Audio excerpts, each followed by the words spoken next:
before.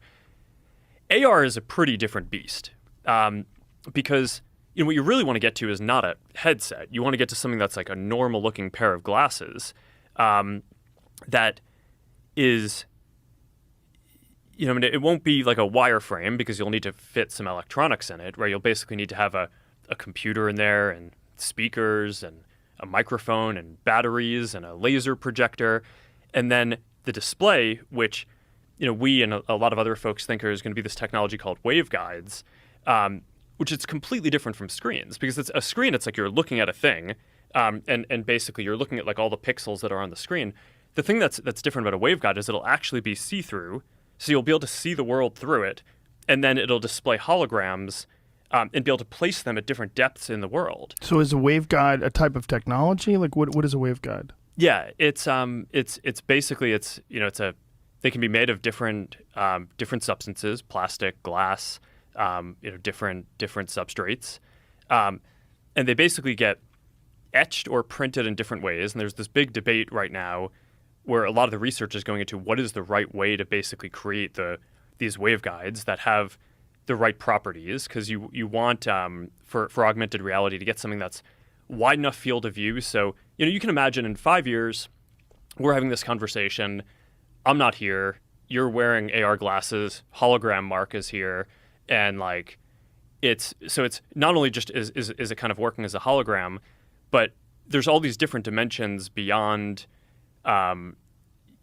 just being like a better video chat. If we want to play poker, it's like I could like deal a deck of cards and we could play. Hologram me could deal hologram cards, and you could have your glasses, and physical you there could pick up the hologram cards, and you can have a poker night where like some of your friends are there physically and some of them are there as holograms. And it's actually kind of wild. One of the thought experiments that I like to do is thinking about how few of the things that we physically have in the world actually need to be physical.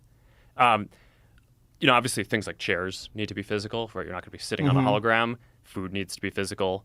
But most entertainment type stuff, not just cards, but games, most media, TVs in the future probably won't need to actually be physical things. It'll just be like an app, we'll just have an app there on your wall, and it's like snap your fingers, get the hologram there for the TV, and we can have our glasses and watch whatever you want there. And I don't know, they're sort of limited to being rectangular now because a bunch of limits in terms of the physics of how they get produced. But in the future, you'll just have like some high school students or college students developing apps, and it'll just be wild. Like crazy stuff will just kind of get created.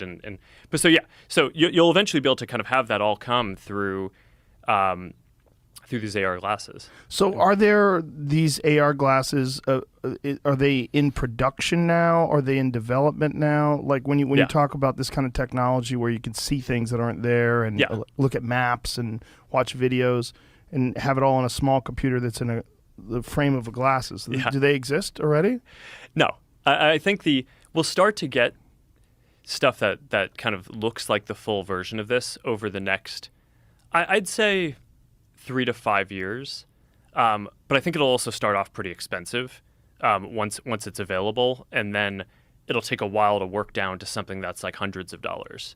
But there are versions of this that you can start to see if you relax some of the constraints, right? So the kind of ultimate AR experience is that, like, okay, you just have normal looking glasses that can kind of have all of these have holograms and make it so you can interact with people wherever you want.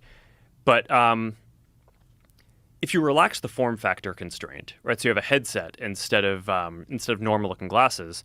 That's the other thing that's coming in the new device that we're shipping in October is mixed reality and VR, right? So we got to play around with this a little bit in the sword fighting experience that we did, but it's basically the thing about mixed reality is you see the physical world around you. In the context of VR, it's not happening through a waveguide. It's basically happening through, you have cameras on the device that capture the world and then translate that in real time into stereo images, so different images in both eyes, so that way you can, because otherwise it's weird. I mean, we kind of see stuff in 3D because we have our two eyes see slightly different things. So you're kind of the computers are putting that together on the fly, and then you can overlay digital objects on top of that. So when we were, sword fighting, it's like the version of me and my sword. It's like that was a digital thing, but otherwise it was in your lobby, right? And you could see your lobby. Yeah. So you could start to see those kind of AR experiences starting to get built, but in a form factor around mixed reality VR first. So that's one direction that I think that the industry is exploring. The other is basically looking at, okay, so we got to constrain this form factor because we want to have something that looks like normal glasses. What's the most technology that we can fit into a pair of normal-looking glasses today? Right, so you kind of go from both sides, right? It's like, what's the experience that we want to have, even if we can't get the form factor right? And what's the best we can do with the form factor? And then each year, those two basically converge. But on the smart glasses side, and we work with Ray-Ban to basically build these smart glasses, and they're the best-selling smart glasses that have ever been built. And they're, we're continuing to work on new versions of it, but they're, basically you can get a pair of Ray-Ban Wayfarers now that have a microphone and that they have a speaker and they can take photos and take videos and you can post them to Instagram. Yeah, they do it on voice command. Yep. Yeah. Oh, so you could say take a photo of this. Yep. Take a photo. Take a video. And what kind of image quality are you getting off of these things? It's pretty good. It's I want to make sure I don't get the spec wrong, and I just have all these different numbers in my head because I want to make sure I don't confuse it with the new version. Is it like similar to like a selfie camera, like limited in comparison to the back camera?